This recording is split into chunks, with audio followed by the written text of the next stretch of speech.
Book. Movie. Game. Are you for real?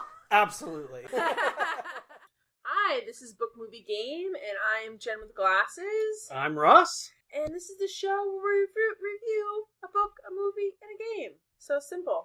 Alright, today we're starting off, and I'm going to start off with my book. Watch me get this out of order. So, Russ, I really enjoyed this book. I love memoirs. I'm kind of a memoir junkie. And this book is called Popular by Maya Van Wagenen. I can't pronounce it. It's a Dutch last name. It's a long name. It's spelled W-A-G-N-E-N. You can look it up. We'll have it in the show notes. But basically, I really enjoyed this book. Number one, because my inner middle school homeschooler loved it. But also because as an adult, I loved it too. It's a book about a girl who, and it's true, it's her own memoir, and the reason I think she was able to do this so well is her parents were both documentary filmmakers, so they had some good insights in the project. Is they basically, when she was 11, they moved to this border town in Texas. Her dad got a job working he's a professor, and this is the university he got, and they basically moved to a town, and it's kind of just very, very different from where we lived before. There's a lot of racial tension, there's a lot of crime, like literally they have a lockdown in their school because the FBI is taking out a drug ring like across the street. So there's all kinds of things that kind of happen, and she has one friend, and she feels like super lost, like figuring out who she is and just going to school, and like they make them use mesh backpacks so they can hide weapons. Like this is a very different environment for her. So she kind of just trying to find herself and not really sure how to handle it. I think middle school is such a tough time. Anyway, no one really enjoys middle school. But her dad had this book. It's a 1950s book by Betty Cornell, and it's basically Betty Cornell in the 50s was a teen model. She was like a model, started at 18, and she basically wrote this book on popularity and how to be popular and how to be more social. And so her parents kind of suggested to Maya that she do an experiment and she try some of the techniques outlined in Betty's book and see if they actually help her. So Maya, at first the stuff's like fairly easy, smile more, stand up straight, look people in the eye. Then it kind of gets more complicated. Like we start talking about hair and clothes, and she starts wearing white gloves to church with hat and pearls because that's what Betty suggests. Betty, she does exercises to give her a flatter stomach and all these different things.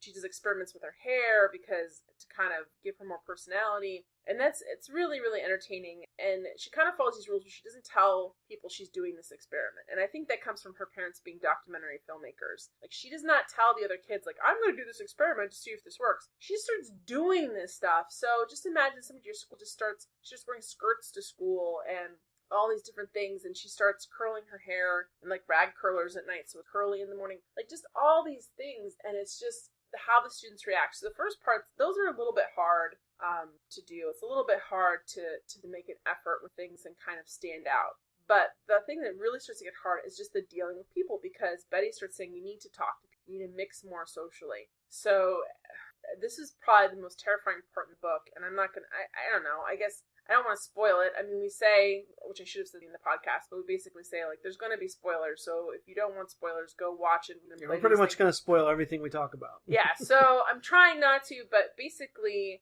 she has to decide to sit with different people at lunch. And this brought back vivid memories for me, even though I was homeschooled for part of middle school, but just the fact that, like, making that decision who you're going to sit with at lunch is terrifying anyway, and she picks different groups to sit with. And so there's all kinds of things that happen. It's super interesting. She kind of documents what's going on in her family and what's going on in her life. And it's a really good, just kind of encapsulated memoir of just a specific time period and what happened. So I really enjoyed it.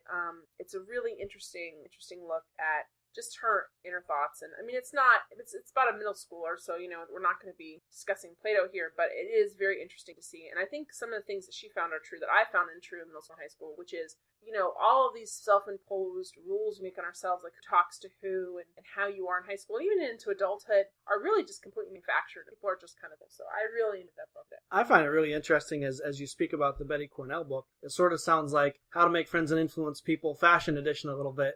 And I find it really interesting that she's in a school where they have all these safety protocols and stuff, and she's dressing, according to this 1950s book and all proper. And I think I find that really interesting, and that really worked. And well, yeah, I mean, I found its it really definition interesting. of works, like it was definitely very painful at times. There's a lot of scenes that were super painful to read. Not just because they're embarrassing, but just because it's hard to put yourself out there and get rejected. But I do think it's interesting, like, she starts ironing her clothes, which is something almost nobody does. I mean, most people could throw their clothes in the dryer and then That's a very old school thing. Unless you have, like, a work where you need to be in business formal or business dress, usually, you just kind of, like, fluff things in the dryer and hang them up right away. We don't actually press things very often more unless you're really into fashion or you have a job where that's necessary with things to be pressed. So this is very interesting, and the family dynamic is interesting. I mean, it is interesting to have two former document makers as parents. There's just a lot of good stuff there, so I thoroughly recommend this book. Popular by Maya Van Wagenen, I'm going to say, even though it's probably not Wagon.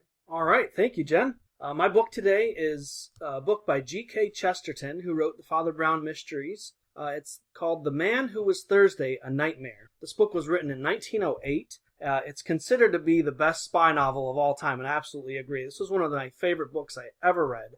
It was just amazing, and I am not going to spoil it. I'm basically just going to go over the first 2 chapters and just whet your appetite for this book because it's so amazing and so many great things happen that I wouldn't want to spoil this book. So this is an anti-spoiler. Unlike your first review, which was a spoiler. Which was an absolute spoiler.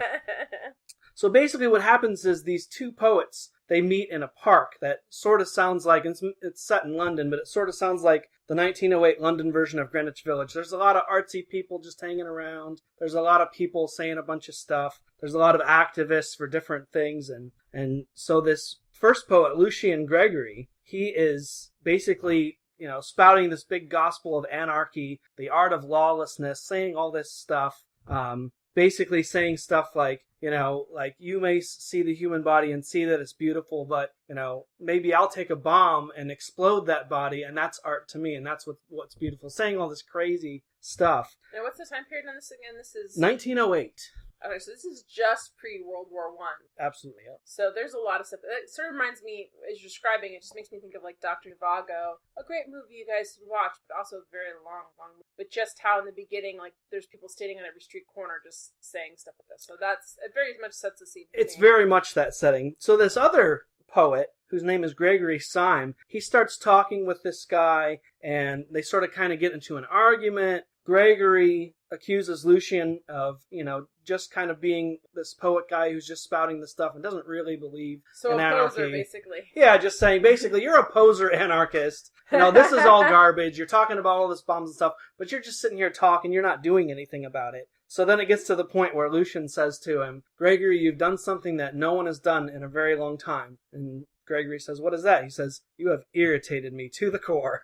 And so they start arguing a little bit, and he's basically like, you're accusing me of not being a serious anarchist. And he's like, I'm prepared at my own risk to show you something extraordinary, but you must promise not to tell a living soul and not go to the police. So basically at this point, Gregory's completely intrigued, and he's like, okay, I promise, I won't tell the police, I won't tell anybody.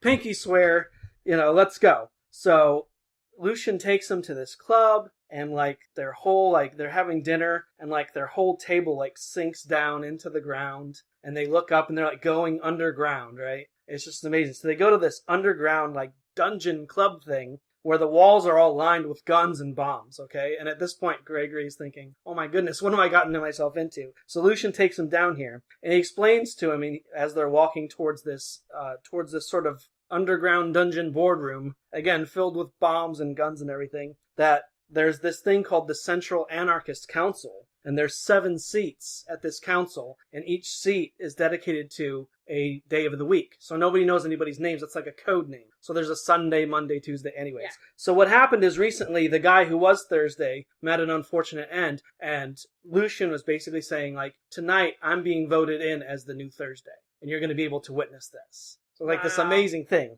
And so they sit down, Gregory's talking about, I can't believe this place is lined with bombs, and I can't believe what you said was real. I can't believe you're actually an anarchist. And right as they sit down, or right before the other anarchists come in, Gregory says to Lucian, can you give me the same kind of promise? And he says, sure, what do you mean? He says, before your anarchist buddies come in, I want you to promise that you're not going to tell them something. And basically Lucian says, what is that? And Gregory says, you can't tell the anarchists, I'm a police detective from Scotland Yard. And it just gets crazier from there. It's basically nonstop action, the entire book. And it's absolutely one of the best books I've ever read. It even has a controversial ending, which is really, I've found really satisfying. Other people do not, but it's really, really a good book. So I'm really glad you recommend this book. I'm sorry, listeners, that you hear my chair creaking all over the place. I had to lean in and do something with the computer because for some reason, even though I set the screensaver off so it would just stay on, he's putting the screensaver on. But here's the deal. I think that's super interesting. Do you know what's even more super interesting about that book?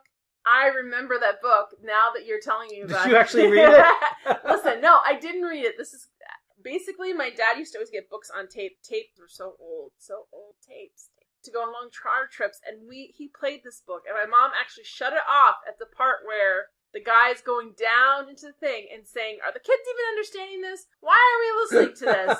And I said, "Yes, I do understand it, and I want to hear what happens." And we listened to the rest. So I actually, unbeknownst to me, when you talked about this book, when you said you were going to do this book for the podcast, I actually read this book first. They're an audiobook. Oh, that's so hilarious. I'm very sorry. My mom, at the part when the table starts to sink underneath and there's like guns and bombs, my mom like literally stopped the tape deck and she's like, "What are we listening to? What did you pick out?" Yeah, I don't recommend it as a bedtime story for kids. No, but yeah. I have a weird travel memory of this book. Yeah, it's great because it's, the whole book is just a really cool cops and robbers kind of thing, really before that genre was a genre. Well, it's interesting to me when I hear you're saying about, they have names of the week, and then you think of stuff like Quentin Tarantino stuff, where he has, like, Mr. Pink, and these are all things that are being pulled from this book. Right. They're being pulled from this idea, not that other people haven't done it first before that, but it was very, this is one of the first, it's so old, 1908, that's a long time ago, that's over 100 years ago. And a lot of these concepts is very interesting. And I don't know, maybe I'll have to reread it now that I vaguely remember this childhood memories of my mom, yelling at my dad about, why did you pick this out? Yeah, it's different. I mean, when this came out in 1908, there really wasn't anything like it. I mean, you think about now, there's maybe 20 books at one time that are out about police drama, crime drama, but this was really kind of ahead of its time that way. Yeah, it just was really funny, to have that weird childhood memory pop out of nowhere. I'm like, oh, once you said the sinking table, I was like, I know what that is. I remember that. That's hilarious. Do you want to go ahead and talk about your movie then? Sure. All right. So, speaking of childhood memories, kind of, in a weird way. So, the movie I'm going to recommend, before I recommend, I just want to talk briefly about Nora Ephron in general. So, I love Nora Ephron, and no, I'm not recommending You've Got Mail or Sleepless in Seattle, because either you've seen them or you haven't. Oh, good. Don't steal mine. Oh, gosh. Also, so listen, basically, Nora Ephron, owned the 80s and 90s for romantic comedies. We didn't realize how good we had it, to be honest. Especially seeing a lot of the weak sauce that we get. Even though, people sort of think of her as, a chick flick movie person. You gotta realize Nora Ephron was, a serious journalist for years and years and years. Her parents were, they were screenwriters, old school screenwriters. She's just a very interesting person. So, I get a little aggravated when people just sort of dismiss her as sort of a Meg Ryan. Oh, Meg Ryan and Nora Ephron, this thing, where she wasn't important, or she wasn't interesting, or she wasn't extremely intelligent. And I think if you watch any of our movies that she wrote, Harry Met Sally, which was directed by Rob Reiner, which she wrote, super interesting. Very, very, very interesting, and very deep about interpersonal relationships, which makes it so when you watch something a little cheesier, makes you go, oh, there are a lot of movies in the 90s, especially after You've Got Mail, and Sleepless in Seattle, that really tried to be Nora Ephron movies, and they really were not Nora Ephron. Failed miserably. You just can't, there's a certain amount of charm, and she had some bombs too. I mean, we won't even get into which, that was, Nora, what were you doing? But, her movies succeed more than they fail, and they're always kind of interesting in their own way. So I thought I'd seen every Nora Ephron movie. I just assumed that I had.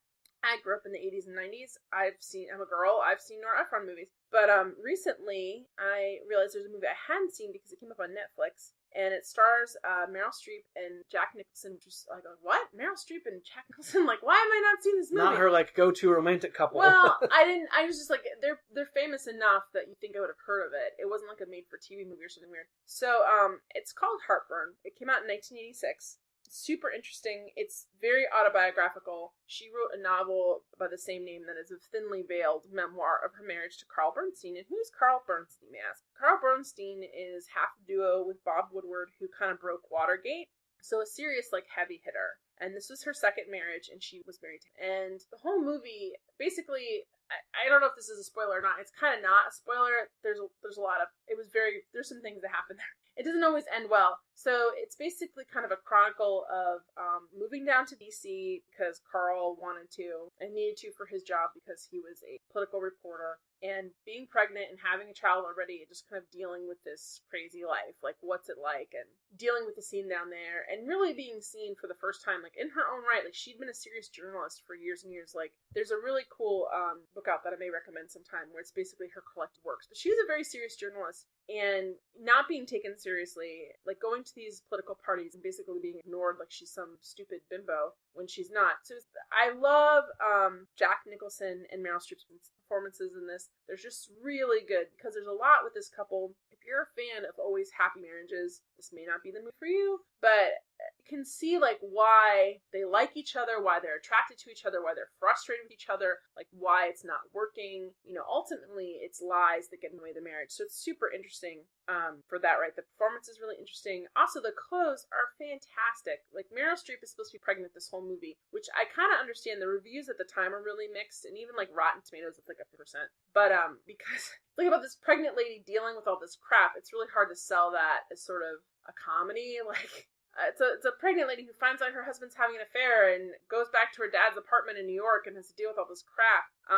It's kind of a hard sell as a comedy, but it is really funny. But her clothes are like amazing. Her maternity clothes are amazing. All of the sort of like early 80s clothes in this are pretty awesome. Meryl Streep looks amazing. But there's just a lot of super interesting stuff. And it's so hilarious to me. It's one of the funniest stories that I found out kind of indirectly when I watched this movie. So Nora Ephron was married to Carl Bernstein. So she looked at all his notes, like the Watergate notes, and about throat. And she saw the initials MF. And she guessed that it stood for Mark Felt, who worked in his FBI. And so she's like, Mark Felt's he's Deep Throat. But she knew it, like, as it was happening. So once she and Carl had their kind of falling out, like, she would just tell anybody, but no one would believe her. She would give commencement speeches, and she would say, and by the way, Deep Throat is Mark Felt. People would ask her at Q&As for movies who Deep Throat was, and she's like, it's Mark Felt. No one ever reported it. No one ever believed her. Which is ridiculous because she's a hard-hitting reporter, number one, so she's not dumb. But two, it's just hilarious to me, like, when they finally revealed Deep Throat, she was kind of like, I've been telling people for a long time.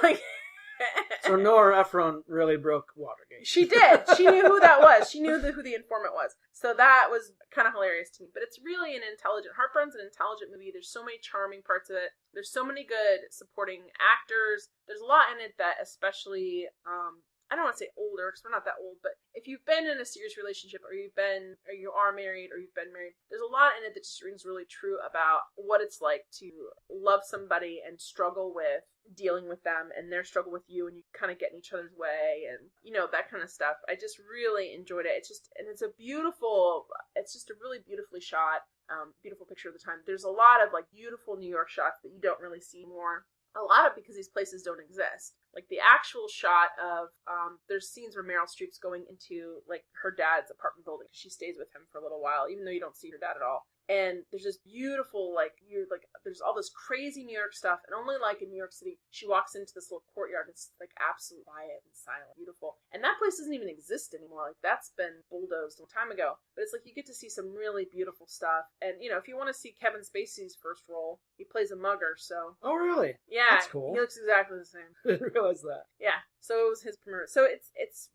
really just a fun movie. And especially if you watched the other Nora Ephron movies, you're like, I need to watch this one. It's very good. It's just good. I don't know how else to say it. It's really good. So. And make sure you catch that documentary, Sleepless at the Watergate, How Nora Ephron Broke Watergate, streaming nowhere. I know, my goodness. All right, the movie I want to talk about is a little movie I found on Amazon Prime called Nocturna. This is an animated feature that came out in 2007. It's unrated, but I'd give it about a PG rating. I'd say you could watch it with kids if you're the type of parents that let your kids watch Labyrinth and Mirror Mask. It's sort of in that genre of fantasy. It's made by a French-Canadian studio, also with a Spanish writer and director, so it really has an international flavor to it. It didn't really get a whole lot of attention when it came out in 2007, but it really, really deserves a second look. It's a really good movie. I enjoyed it. It's about an orphan named Tim who sort of has a hard time making friends at the orphanage. He's afraid of the dark, so it's a super positive beginning. It's a lighthearted family romp then, right? Exactly. But there's instantly starts to be some really cool fantasy elements to it. All of a sudden he runs into this guy after he's supposed to be asleep, and he's a cat shepherd. His job is to literally herd cats, which is kind of funny. But there's these cats, they have like these super long tails, and these cats can talk, and this cat named Tobamori is like in charge of him. And like he's getting in trouble because the kid's not asleep. It's the cat's job to make sure the kids are asleep and stuff. And then there's this dude Mocha who's like in charge of like the Nocturna, which is like a city of sleep or night.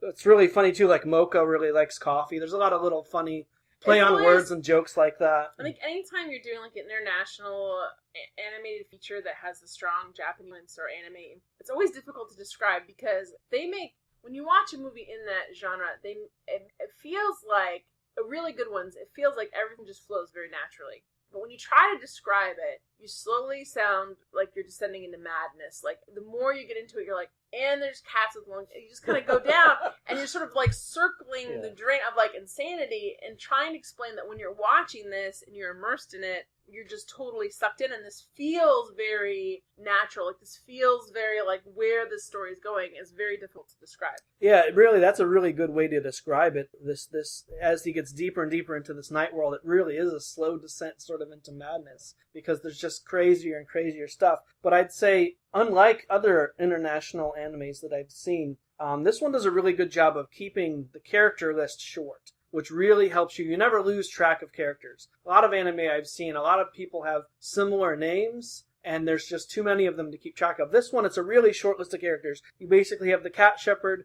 Tobamori the cat, this Mocha guy, and Tim. And that's basically it, which is really helpful as you go through this because, again, sometimes the scripts can be a little clunky and the translation can be a little difficult to follow. But what this does that other animes do well as well is that it just builds an entire world for you that's absolutely believable and just beautiful. Everything in the background is drawn just perfectly and just looks amazing, incredible. And I'm not going to ruin the ending for you, but it's a really, like I said, just a visually stunning. There's a perfect amount of characters, and it really kind of just reminds me of the things I like about Labyrinth and Mirror Mask and those type of movies. So basically preview it if you have children so you're not like scarring them for life. Yeah, like Jen was with The Man Who Was Thursday. It didn't scar me. I was just like, I'm following this just fine, Mom. What are you talking about? That's funny. That's hilarious. Like, that cracks me up. So, I think, does it remind you of, like, the Toro, or some of the, I'm going to say his name wrong, he did Howl's Moving Castle,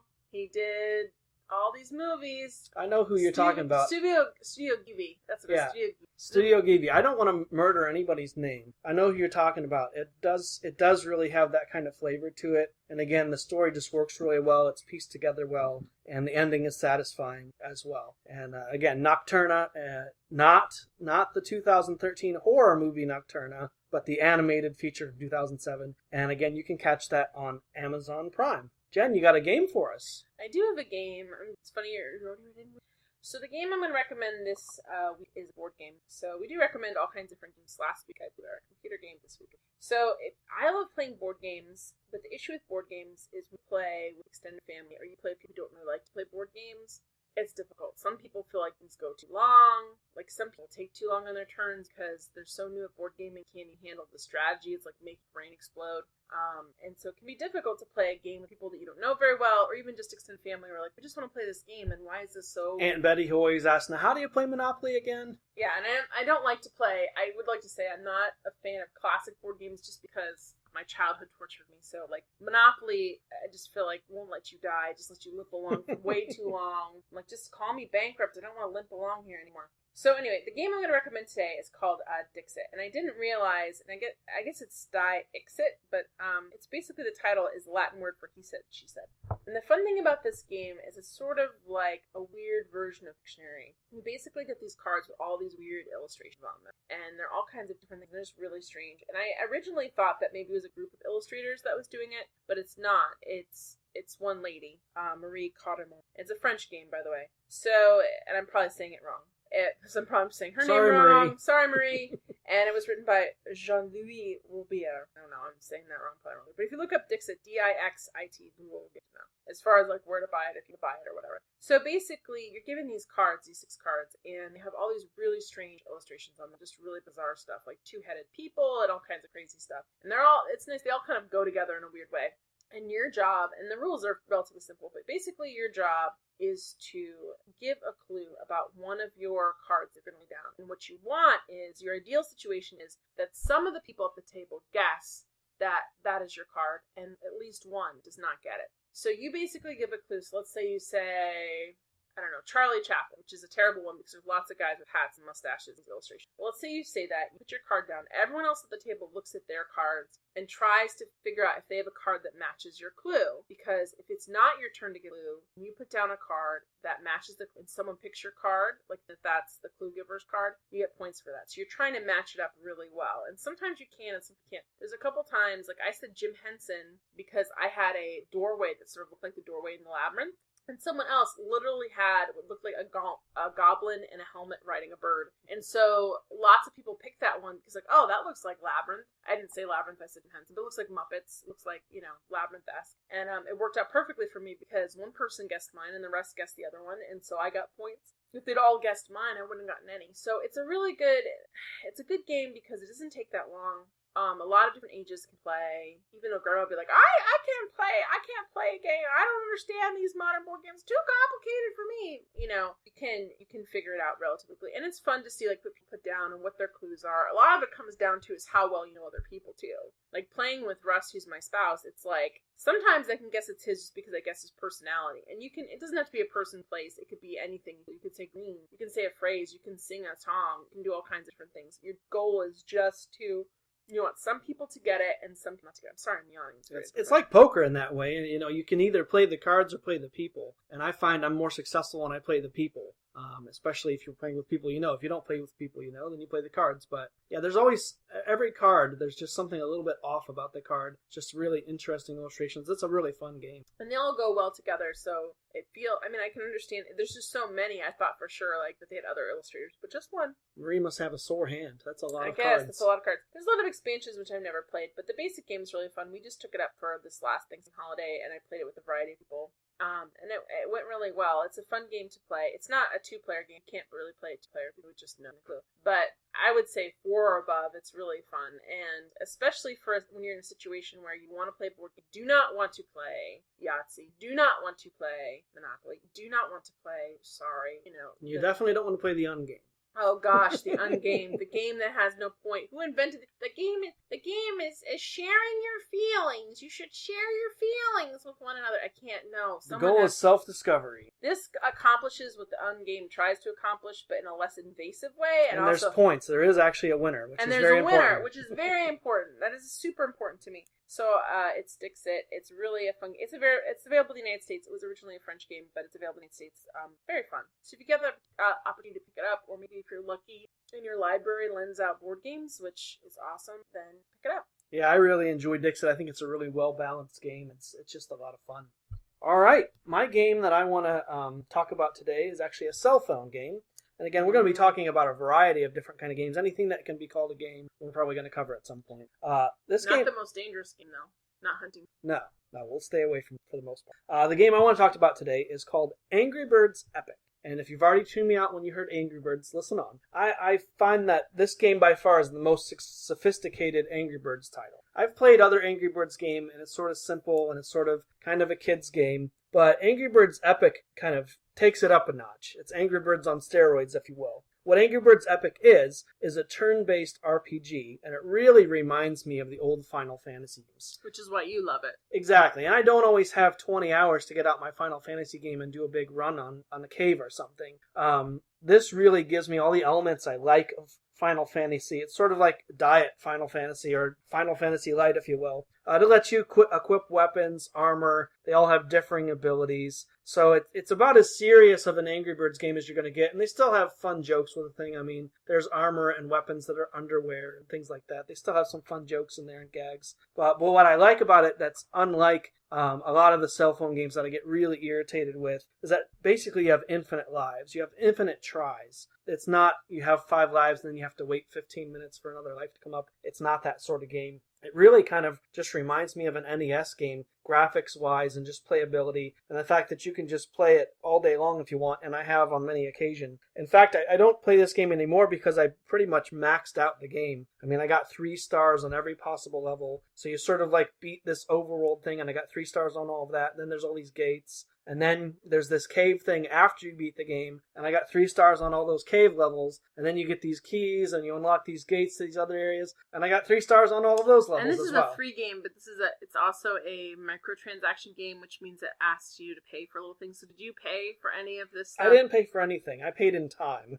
I mean, I played this game for hundreds and hundreds, maybe thousands of hours. So basically, don't be a chump and pay for the microtransactions. No, it's really tempting sometimes because gold is really hard. So you have silver, that's part of the money, and then you have items, and then you have gold. The gold is what gets you the stuff that really, really kind of takes you up to the next level, and you can get free gold in the game, but it's just more difficult and it's slower. I feel bad about saying don't be a chump. I don't mean don't be a chump. I mean you should definitely support the game financially if you like the game and can. But that being said, I get a little frustrated with Sorry, I'm interrupting you. I'm no hijacking you. I'm hijacking you. I get frustrated with games that are microtransaction games, the games that because it feels like that they ask you all the time to buy stuff. Sometimes you spend money on stuff and it's not really worth spending money on, which I find frustrating. I also hate it when they don't update the game anymore. They just kind of just let the microtransactions go. I don't know. It's like you spend money on a game, you expect a certain amount of investment in them continuing to update the game. If it's a game like this where the levels keep going up and there's things keep going up, you kind of expect it to keep forever. When they stop working on it and you paid money for it, for these specific things, I think it gets a little frustrating. Yeah, I completely agree. If I had paid money on this and then sort of reached the cap and couldn't get any more experience points and couldn't get any more abilities than what I had, it would be very frustrating. I mean, they have these packages that are, $100 real dollars, $100 US dollars to get this package of not real thing that you don't actually own, and it boggles the mind. But that being said, there's also a really good player versus player mode on there as well.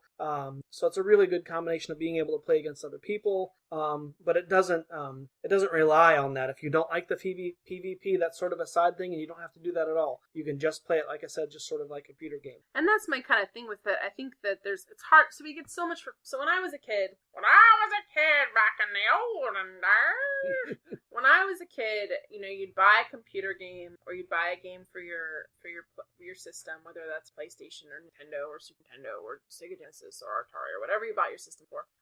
Basically Xbox, whatever. So basically there's sort of this feeling at the time of like a contract. If I buy a game, then I expect the game to be well thought out. I expect it to be well balanced, and I expect to be able to play it. And even though I might get super frustrated with it, because you're throwing down a chunk of money, $50 to $100 depending on what you're getting, there's this expectation that this game will be in some worth it. Even if it's a terrible game, that at least it's big enough that you're like, well, it was a terrible game, but I can understand where the money went, whether it went for the graphics or whether, whatever. And it's hard because we get so much for free. Like, this podcast is free. I'm not hitting you guys up for donations or anything. I'm saying, like, you get so much content for free. There's free podcasts, there's free videos on YouTube. People put up content all the time, things all the time. So in cell phone games, there's a lot of they're free cell phone games, but it's frustrating because I feel like it's very difficult for them to balance. And I'm glad that Angry Birds Epic is, in your opinion. But here's the deal. Like, well, you don't need to pay, but then as you play, you realize you kind of need to because you're never going to be able to get the game. Or you do pay a little bit because you're like, oh, I'll contribute to this game. And then it just becomes this kind of like self-feeding cycle. Like, where it's like, well, I kind of regret it because it made it too easy, and then I zipped up to top, and then there was nothing more to do, and it didn't really. So we kind of have this high expectation. I think, meanwhile, as computer games are getting more and more sophisticated to pay for, it also gives us higher expectations. So it's interesting. Like, I like the idea that it's Final Fantasy-esque because I like the Final Fantasy series. I like that sort of, there's sort of a rubric's the wrong word. Basically, their recipe, if you will, for combat, like turn taking and kind of like picking like which your offensive and defensive is going to be. I like that, so I think I would definitely like that. I think I'm glad you've played it far enough into it that you can give a good recommendation, because I've played them before. I've gotten not Angry Birds Epic, but I've played games before where you either can't do it without microtransactions, even though that you say you can, or the second you do, you feel bummed because you're like, oh well. Now I think I really enjoy. There's several different cell phones I've really enjoyed up until the moment I realized that I was never going to get ahead until I played microtransactions or up into the second I realized that whatever, if I did decide to throw some money this way, then it would kind of go down this toilet because it wasn't going to get me any more content, really. So anyway, that's my take on it. It's hard. It's hard. Like, you got to pay for what you love. But then there's an obligation on the other side to have the content there. And I'm glad it does. I'm sorry, I turned this into a larger discussion of gaming. No, that's great. I found it refreshing because of all those items. And also, too, there's so many cell phone games that have to do just with speed and your reaction time. Whereas this being turn-based, like, you can take your time. If you get interrupted or if you get a phone call, it doesn't, like, kill your game like some games do. Mm-hmm. And, we have to change our mind a little bit about games the way they are because, again, you talk about buying the old box games, and it's like there's a definite ending and there's a satisfaction in that. But, these games are never going to end because they're always wanting to add stuff so that they can, generate more income for the game. So it's like I felt satisfied with where I left this game. The other thing is this game takes up quite a bit of memory. I think this game is a solid 2 gigs off of your device. And so for me, I kind of came to the end of it and kind of decided I want to start a new game. But the nice thing is about these games as well is if I ever decided to pick it up again because I heard they were doing something new, it would keep me right where I was. Mm-hmm. So that's the thing I never worry about erasing an app off of my phone or whatever because, I can always load it up again at a later date. But yeah, 2 gigs is quite a lot just to keep it on there. So, but yeah, really good game. And you can get that on iTunes, Google Play, and the Amazon Marketplace. So that's a good recommendation. Thank you for recommending that. I think it's weird to look at gaming now and just how it is as far as it's very fractured and just you have independence, you have the big corporations, you have like what they think, and it's almost like they get overburdened. So sometimes it's nice to have something. Honestly, like as much as they talk about we're addicted to phones, it is nice to have like you can pick up and play a couple rounds while you're sitting there waiting the doctor forever. Not while you're driving, though. That's not a good idea. Just FYI, people still do stuff like that. And I'm like, I can see your cell phone light in the car. Like, this is scary. Don't do this. Like, why did that person cut me off and almost run me into the rails? And then you get close to them and you realize they're, like, looking at their phone, doing some sort of update, probably checking traffic. What's traffic like today? Let me look on my phone and stuff. So, no, I think that's really good. So, anything else? Well, we talked about a book, movie, game. I think we're done. I think that pretty much covers it. So you can find me at Jen with Glasses on Twitch. You can literally put basically after the end of the Twitch website /Jen with Glasses, and I'll come up, or you can search. I basically play point and click games, older RPG games. So we're talking about anywhere from early 80s to late 90s, just whatever my computer can handle. I stream on Monday nights and Thursday nights on Twitch. So that's where you can find me, Jen with Glasses at Twitch. And also Jen with Glasses on YouTube. All of my old streams are up there. I also edit my streams down to just Points in Peril, called Points in Peril, so you can subscribe. And then Russ, we can just find you here. You can find me right here at Book Movie Game. This is the only place Russ lives. That's right. He doesn't live anywhere else on the internet. He just has one home. That's correct. That's it. That's all there is. Well, we will see you next week with another book game. If you have any recommendations for us to read or watch or play, please send those to us. We'll take a look at them. Sometimes if you have any books that you think kind of match our books or are a good recommendation, we'd love to watch them, games, we'd love to play them. So recommend and discuss amongst yourselves like what you feel about these particular things. Watch them or read them. So we will see you next time. Thank you for spending your hard-earned time with us. This has been Jen with Glasses and Russ. Bye.